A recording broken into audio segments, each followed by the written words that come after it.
What does your heart desire? What does your heart desire? And how to get it? This is the first of the 3 sessions where we will sort of lay foundations, where we will teach you ways of thinking about ourselves that will help you to understand a lot about yourself, about the architecture of your lives. In this first session we will look into our hearts. You will examine your own heart, what we desire in our hearts, what we long for in our hearts, and also what we fear from. And we will also learn a little bit on how we usually go about satisfying those deep desires of our hearts. And then in the next sessions we will learn what is the relationship between how we go about satisfying the desires of our hearts and how we understand who we are, what our core identities are. And then in the third session we will learn about how our self-understanding, our identities, how it is connected with our life organizing story. What if I told you that God cannot wait to satisfy the desires of your heart? That God cannot wait to satisfy the desires of your heart. How does it sound? More, that He promises to do just that. And do not take my word for this. Listen to what God Himself says. And let us read from Psalm 37:4. Delight yourself in the Lord, and He will give you the desires of your heart. Delight yourself in the Lord, and He will give you the desires of your heart. This is the word of the Lord. And you respond, thanks be to God. See, it is true, but there is a catch. Did you notice it? We tend to hear the second part of this verse. He will give you the desires of your heart. And we kind of tend to glance over the first part. Delight yourselves in the Lord. If we only hear the second part, we may understand this verse to mean that whatever we desire in our hearts, the good Lord will give us. Not true, not true. If someone tells you such thing, just don't believe, run from them. But what do we desire in our hearts? Do you know? Do you know what you desire in your heart? Prophet Jeremiah is rather skeptical about our heart. This is what he says, guided by the Holy Spirit. It's in Jeremiah 17:9. The heart is deceitful above all things and desperately sick. Who can understand it?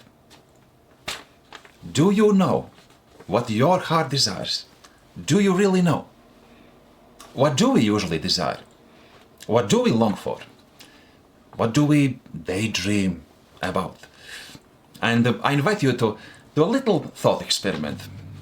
Imagine, try to construct in your mind this picture of what your ideal life would look like. How do you imagine it? What do you have in it? And usually we are not that original. See this beautiful place. For several years I have been visiting this beautiful location, helping with Latvian summer high school, teaching basics of Christian faith to 13 to 18 year old. And one summer we did this thought experiment, imagining our ideal lives. And you may wonder, what did those teenagers came up with? And here it comes. Not necessarily in such order, but so this was the list. Good work, well settled in, reasonably well off financially, having family, children, having accomplished something significant, having made a name, having left a mark in history.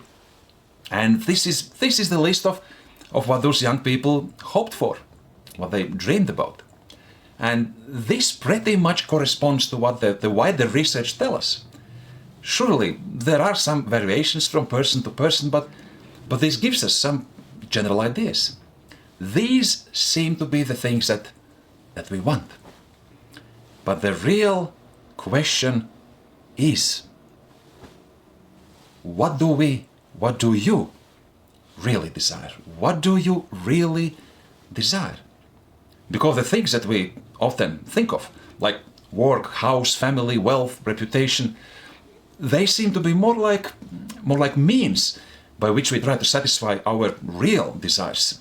Something much deeper than that we haven't yet named.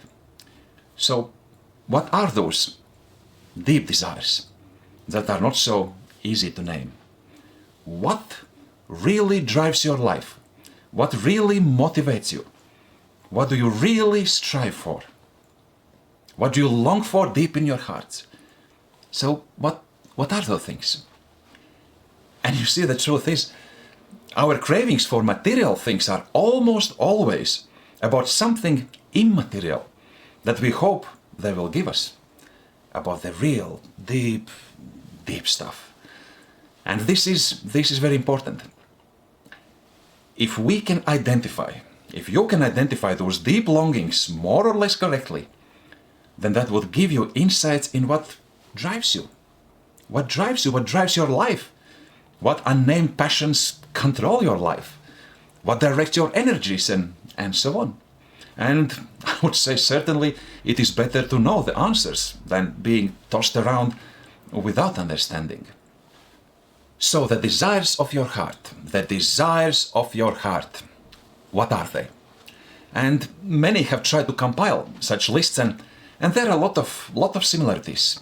And I guess these lists differ because we try to describe the reality as we experience it. And that is not that easy. Our language often falls short, and we use different terminology, different words which often overlap and also explain one another. So I will give you a list, a tentative list, an imperfect list of 6, a working list, you can say.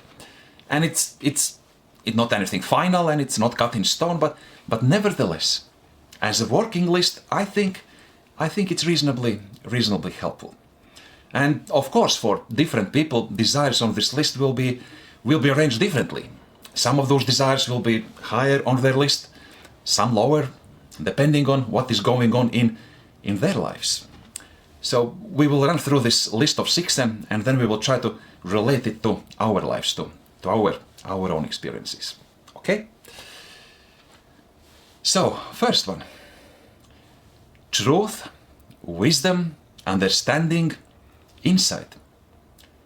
Do you know the truth about this world? Do you know the truth about this world, about this life? Truth about yourself. And see, this one is about our desire to know the truth, to understand how the world works, to be wise, to live in truthful and trustful relationships.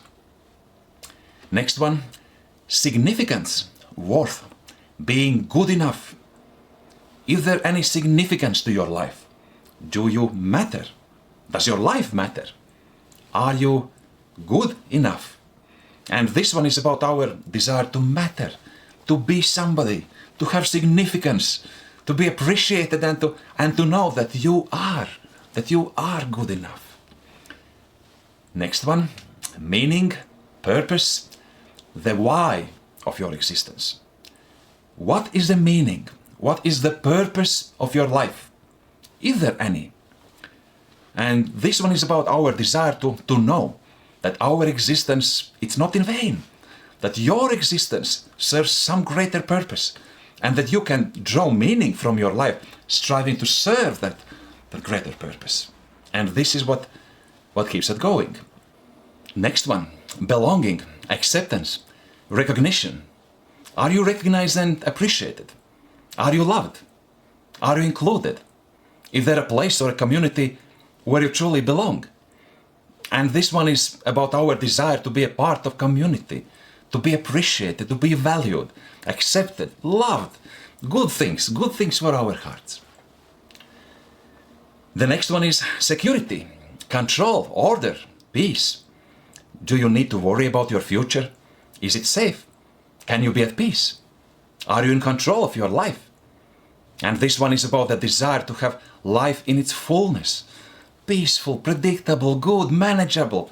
Shalom. Shalom is the Hebrew word that describes such life. Hope. aspiration. What is there to hope for? What is there to aspire to? What is there to look forward to? Is there anything that shines light into your future? And see, this one is about the desire to have something to strive for, to look forward, like a beacon that guides you. Now, what do you think? Perhaps you can relate to these quite well. Or you may be thinking that none of these are immediately obvious. That's also possible. But just wait for comes next and hopefully that will bring even more clarity.